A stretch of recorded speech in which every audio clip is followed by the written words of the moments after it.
नमस्कार दोस्तों, S study point में आपका स्वागत है। ये काफ़ी लंबा टाइम के बाद से ये वीडियो आ रहा है। इस वीडियो में हम लोग प्राचीन भारत से संबंधित क्वेश्चन देखेंगे, जो परीक्षा की दृष्टि से काफ़ी महत्वपूर्ण होंगे और ऐसे ही सीरीज हम आगे भी लेकर आते रहेंगे। कैसा लगेगा सुझाव ज़रूर देंगे वीडियो देखने के बाद। चलिए तो हम पहला क्वेश्चन से शुरुआत करते हैं। पहला क्वेश्चन है, सिंधु घाटी सभ्यता के शहरों की गलियाँ थी? तो उत्तर होगा चौड़ी और सीधी। अगला, हड़प्पा और मोहनजोदड़ो के खंडहर निम्नलिखित में से किस नदी के तट पर पाए जाते हैं? उत्तर होगा रावी और सिंधु। सिंधु घाटी सभ्यता की लिपि कौन सी है? उत्तर होगा ज्ञात। बिना दुर्ग के एकमात्र सिंधु नगर कौन सा था? चनहुद्रो। मोहनजोदड़ो में सबसे बड़ा भवन कौन सा है? धान्यागार। विशाल स्नानागार ग्रेट बाथ जिसको बोलते हैं, कहाँ मिला था? मोहनजोदड़ो में।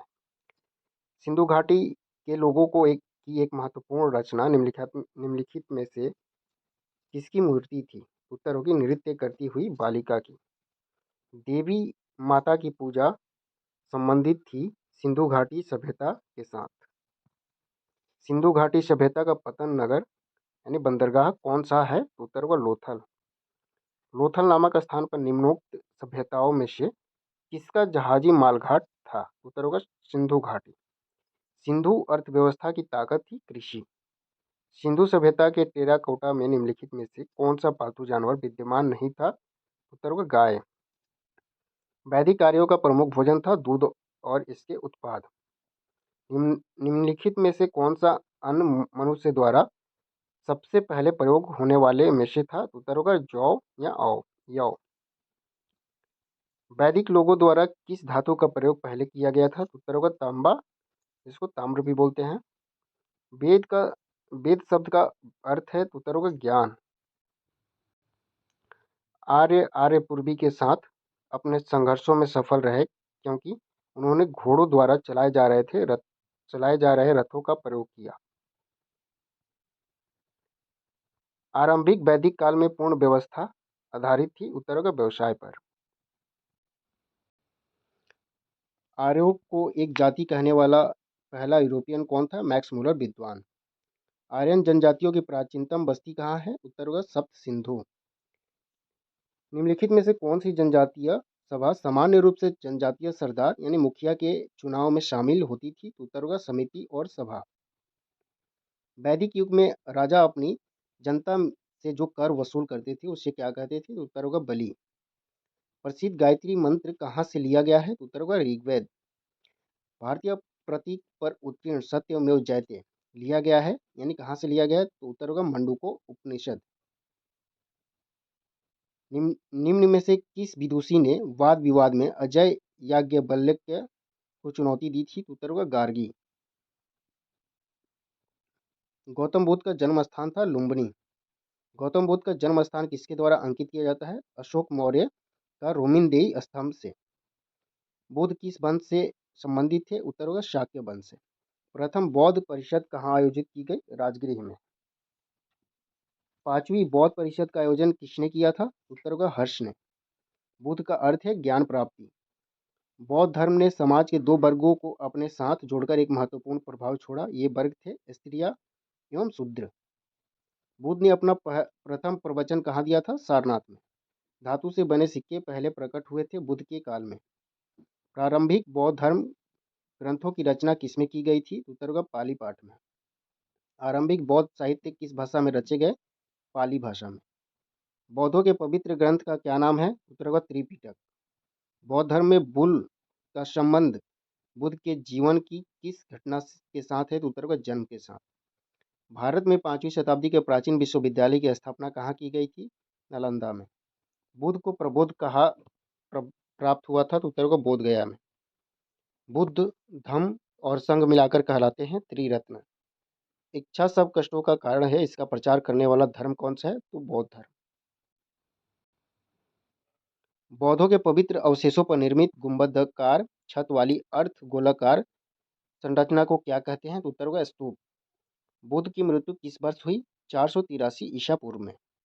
भारतीय इतिहास के निम्नलिखित युगों में से किसके दौरान क्षत्रिय एक विशिष्ट बुद्ध के युग में पहचान रखते थे?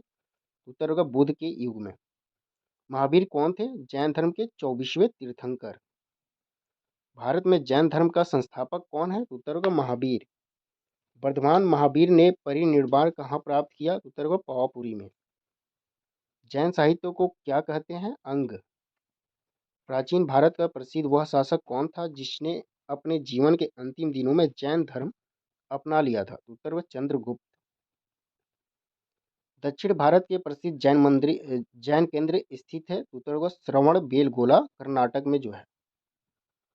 भारत में सबसे पुराना लौह युग जुड़ा हुआ है चित्रित धूसर मृदभांडों के साथ।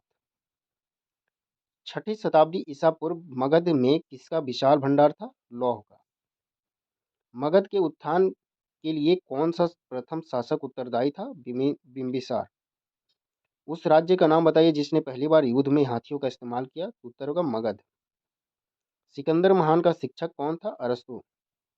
प्राचीन काल में स्रोत सामग्री लिखने के लिए प्रयुक्त भाषा थी संस्कृत। हेरोडोटस को माना जाता है इतिहास का जनक या पितामह। अलेक्जेंडर यानी कि सिकंदर और पोरस ने लड़ाई लड़ी थी हाइडे स्पीज में या झेलम का युद्ध बोलते हैं। किसकी सेना ने ग्रीक शासक सिकंदर के साथ झेलम नदी के तट पर मुकाबला किया? उत्तर होगा पोरस।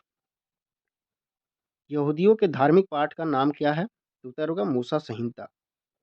महाभारत से लिखा था पतंजलि ने।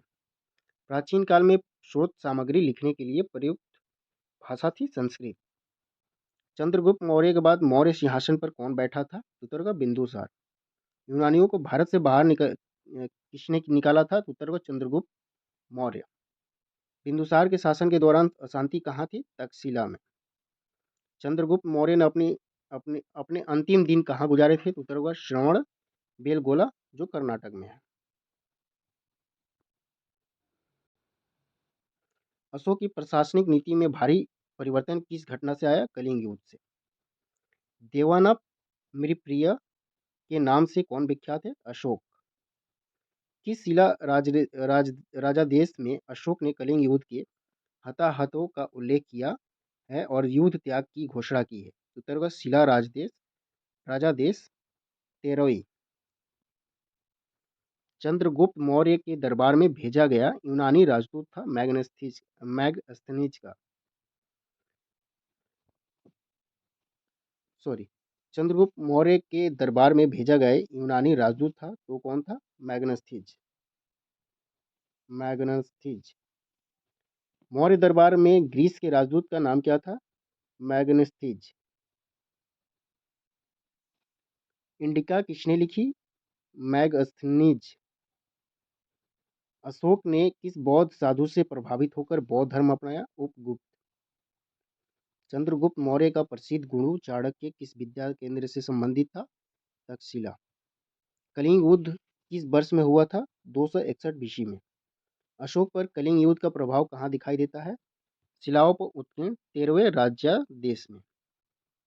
मौर्य काल के दौरान शिक्षा का सबसे प्रसिद्ध केंद्र निम्न में से कौन सा था? उत्तर होगा तक्षशिला।